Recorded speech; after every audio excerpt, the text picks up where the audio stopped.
दोहा दोहा दोहा की तस्वीर देखिए। दोहा में भी एक जगह धुआं उठता दिख रहा है। ये जो देखिए दुबई में चाहे इंटरसेप्ट किए जा रहे हो वो धमाके सुने जा रहे हो या दोहा में इस तरीके से धुआं उठता हुआ देखा जा रहा हो, भले ही इंटरसेप्ट कर लें, भले ही वो नुकसान ना हो या रिहायशी इलाकों में नुकसान ना हो, लेकिन पैनिक तो पूरा फैलाने में ये तस्वीरें काम कर ही देती हैं। पूरा पैनिक तो फैल ही जाता है कि अगर आपको पता चले कि आपके शहर में ड्रोन्स इंटरसेप्ट किए जा रहे हैं, क्योंकि सबको पता है कि एक ड्रोन भी अगर इंटरसेप्ट करने में फेल हो गया तो वो बड़ी तबाही मचा सकता है, खासकर दुबई जैसी जगह में। और ये तस्वीर आप देख रहे हैं दोहा से, दोहा में ये अब धुआं उठ रहा है। दोहा के पास में ही अमेरिकी बेस है, तो वहां पर भी समझा जा सकता है। दुबई के पास अमेरिकी बेस जरूर है, लेकिन दुबई में तो ये रिहायशी इमारतों और कमर्शियल इमारतों के पास में ड्रोन्स इंटरसेप्ट किए जा रहे हैं। ये इंटरसेप्ट होने में ही ईरान एक लेवल पर तो कामयाब हो ही रहा है। चाहे वो इंटरसेप्ट हो रहे हो ड्रोन, फिर भी वो एक तरह से कामयाबी है, क्योंकि वो तस्वीरें ही अपने आप में इस जंग में ईरान को खड़ा रखे हुए हैं।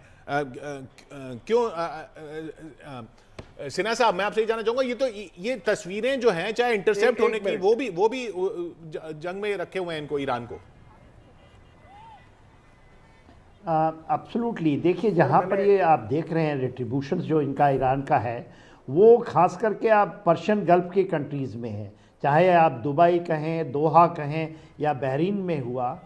और यदि आप जून में अपनी ले जाएं यादाश्त, तो जो लास्ट फेज़ 12 दिन के बाद ऑपरेशन जो मिडनाइट हैमर किया था, उसके बाद भी उसमें आप कतर में उन्होंने किया था, अल उद्द बेस्ट में मारा था, मगर अमेरिका ने रिटेलिएट नहीं किया, तो उनको एक दे दिया था फेज़ कि ठीक है आप फेस सेविंग कर लीजिए, निकल जाइए।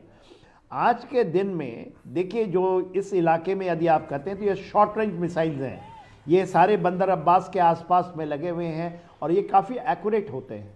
और ये जो ईरान करना चाह रहा है, और ये उनकी लेट डाउन है कि यदि ऐसा हुआ कुछ तो हम इन चीज़ों को करेंगे। और कौन किसके ऊपर ज़्यादा चीज़ें होती हैं, जब इजराइल ने भी, आपको याद होगा, कतर के अंदर में उन्होंने किया था पिछले बार, और पूरा का पूरा अरब वर्ल्ड उनके अगेंस्ट खड़ा हो गया था, और उसी समय सऊदी अरेबिया पाकिस्तान के साथ उन्होंने मिलिट्री अलायंसेस कर लिया। तो ये जो चीज आप मिडिल ईस्ट में देख रहे हैं, या अब देखिए, मैं फिर आपको रोक रहा हूं, फिर बहरीन से तस्वीरें आई हैं। देखिए बहरीन से तस्वीरें आई हैं, ये भी कल रात की तस्वीर है। देखिए बहरीन में किस तरीके से ये हमला हुआ था, और सिन्हा साहब बता रहे हैं कि ये देखिए यूएई में ज्यादा हमले हो रहे हैं, बहरीन में ज्यादा हमले हो रहे हैं, कतर में ज्यादा हमले हो रहे हैं, यानी बिल्कुल ईरान के पड़ोस में जो है, जो सिर्फ जो फारस की खाड़ी है, पर्शियन गल्फ है, वहां पर हमले कर रहा है ईरान। यानी कि ये छोटी दूरी की मिसाइलें हैं और ड्रोन है, जो अपने बेस से वो कर सकता है, जो दूर, वो इजराइल पर हमले नहीं कर पा रहा, क्योंकि इजराइल वहां से बहुत दूर है। नहीं, इजराइल जो हमले वो कर भी रहा है, उसको इजराइल पूरी तरह से विफल कर रहा है। विफल कर रहा है, नहीं, उतने नहीं कर पा रहा है। जितनी फ्रीक्वेंसी, जो तस्वीरों की जो फ्रीक्वेंसी आ रही है, वो तो यहां की ज्यादा दिख रही है।